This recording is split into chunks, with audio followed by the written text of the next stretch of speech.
Oggi ricorre il 40° anniversario del terremoto che nel 1976, il 6 maggio appunto, colpì il Friuli. Un consiglio regionale straordinario alla presenza del Presidente della Repubblica Sergio Mattarella.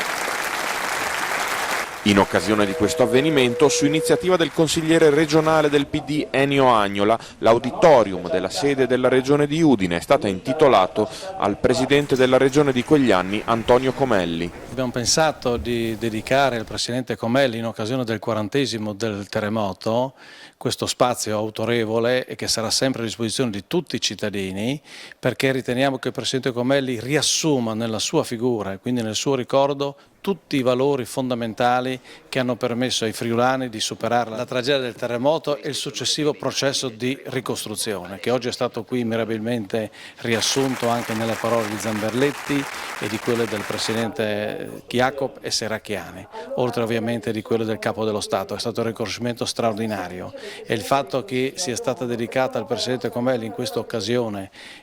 questo spazio della regione è una grande soddisfazione anche per me, che ho avuto questa intuizione, ma soprattutto perché il popolo friulano e tutti quelli che hanno partecipato al percorso di solidarietà potranno riconoscersi in questo passaggio. Un popolo non muore con il crollo delle case e il Friuli è vivo perché sono vivi i valori che ne costituiscono l'anima.